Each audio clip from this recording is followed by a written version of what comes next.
Welcome to Bangtao Gym, a place where hard work meets paradise. From world-class training to the stunning beaches of Thailand, this gym isn't just about martial arts, it's about transformation. Recently I went to Thailand for 2 months and I trained at a gym called Bangtao, and I'm excited to share my experience. This was a journey that pushed my limits, helped me relax, and also reignited my passion for MMA. So whether you're a coach, fighter or MMA enthusiast, I'm sure you'll take something away from this video. So stick around as I've got tips and stories to inspire your next adventure.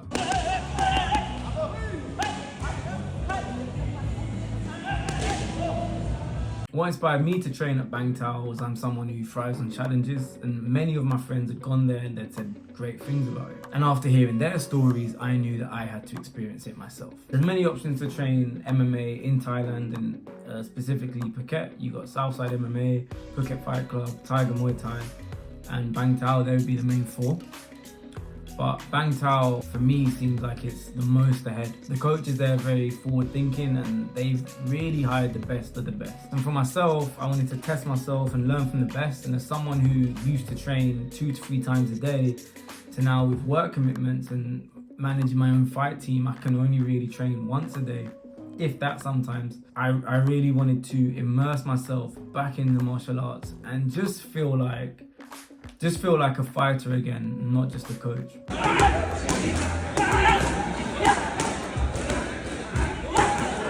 I'm someone who's not easily impressed, but my first impressions of Bangtao really blew me away. You go in, there's this huge space. To the left, you've got like a big mat space and a cage. To the right, you've got a huge mat space and a ring. You go further down, there's an S&C area on the right. On the left, they got this restaurant that had all this amazing food. Like poached eggs with truffles. And that's got like better protein in it. So when I first went to Phuket, I trained at a gym called Southside. And they're good gyms, small gym. And they were like, "Are you thinking of staying at this gym?" I was like, I wanna move around and see which is the best. They're like, "Are you gonna go to Bangtao?" I said yes. And they said, "Okay, but with here, feel like a person, people know your name." And I went to Bangtao, I expected that people wouldn't. I'd just be someone on the mat and I'd have to prove myself. But immediately from my first lesson, I felt very welcome. So one of the co-owners, George Hickman, he's a very cool guy. Like he's really down to earth, easy to talk to. They do remember your name and you do feel welcome and people will say hello to you. You don't feel ignored. And it's the same when I saw them with beginners and their elite fighters. They've really created a family environment with a huge amount of people on the mat as well.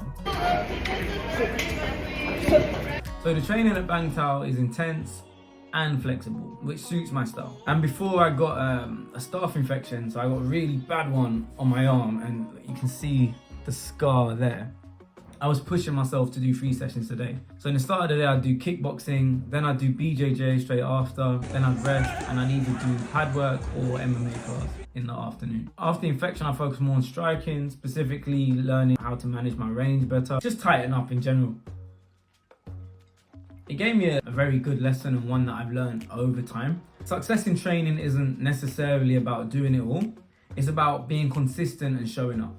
Even when things don't necessarily go to plan, like I plan to go to Bangtao and do everything, BJJ, wrestling, Being consistent is what always separates the good athletes from the great ones. The thing with staph infection in Thailand, it is really rife. There's a few reasons for this. Obviously, you get a lot of people just traveling to train on holiday, so even if they have staph, they don't stop training, they'll still grapple and stuff, which is a bit disgusting. They'll just think they cover it up and it's fine, which isn't on. Staph can be dangerous. There was a guy who succumbed to staph last year actually. And just the heat, and I think where people are taking so many antibiotics, it's become antibiotic resistant. So what's great about Bangtao as well, and a lot of the gyms out in Thailand to be honest, is you get to be around world-class athletes. While I was at Bangtao, Zhang Wei Li was there and Ian Garry was there. And that was quite humbling to see 2 people at the very top of their game. Ian Garry was unbeaten at the time, Zhang Wei Li been world champion. It's not intimidating. Just go there and work hard, and there's nothing to prove. You don't have to try and prove yourself to these guys. When I was doing kickboxing class, Michael Savas was on, and he's one of the best in the world.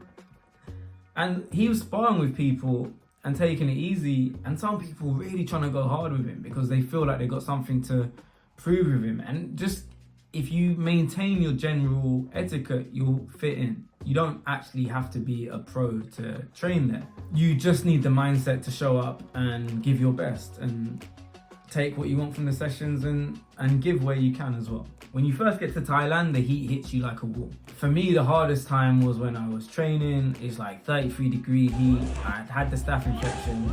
I wasn't grappling, right? I was on antibiotics. I had it cut out my arm.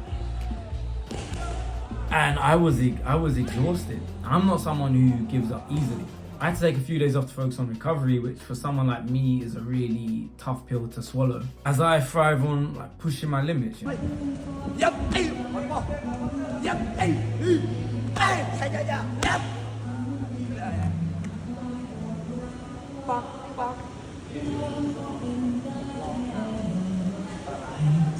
I did try, and eventually it just got too much. I paid for one-to-ones. I'm doing the one-to-one. I couldn't even get through to the end. The thing with being in an area like Bangtao or Thailand in general, it's a beautiful place, so it's more time to explore the island, more time to be on the beach, more time to hang out with friends. And I probably wouldn't have recovered properly had I not done that. And sometimes you have to take that one step back to take 2 steps forward.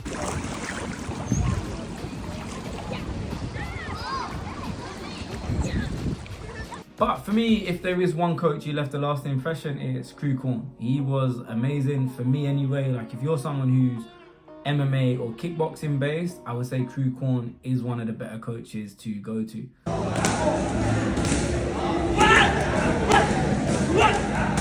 Most of the coaches there are good. There are coaches that are better than others for sure.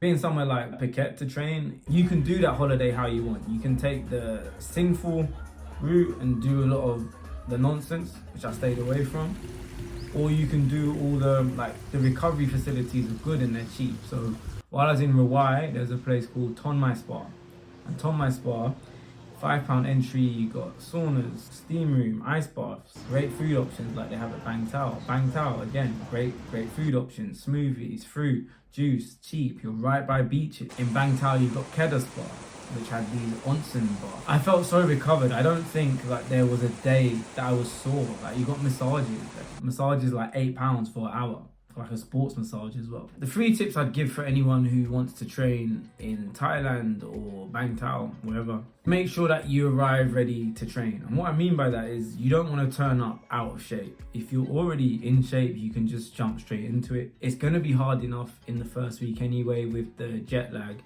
and getting used to the heat, and it takes a couple weeks to get used to that anyway. Make sure that you hydrate, that's an obvious one, but not just with water. Make sure you have electrolytes. I was getting a lot of cramping in my hands. I'd hold stuff and I'd just be stuck holding a fork like this, and I wouldn't be able to let go. I have to physically pry my hands open, but I found out that was a magnesium deficiency. Again, while you're sweating out, because you're sweating so much, you really need to be on top of things in terms of your electrolytes and your supplements. Make sure you have good supplements. There's loads of shops there where you can get stuff like the 7-Elevens or the pharmacies. And lastly, skincare is key. I don't mean a facial routine to look pretty. I mean have a Dettol wash. They sell it there in the 7-Elevens, and a scrub. I was washing very thoroughly and I still got staph. It's just one of those things that you have to accept about training in Thailand. But yeah, for me, Bangtao Gym is more than a training facility. Going there is an experience. It reminded me why I fell in love with MMA in the first place. And if you're chasing growth, whether it's as a fighter or a person, you'll 100% find it there. My journey taught me that when you step outside of your comfort zone, that's where the growth happens. So if you've ever considered training in Thailand, save up and go for it. If you start saving now, by the end of the year, you can have a great time. If you've already trained in Thailand or in Bangtao, share your stories in the comments. I'd love to hear it. If you enjoyed this video, subscribe and drop me a like.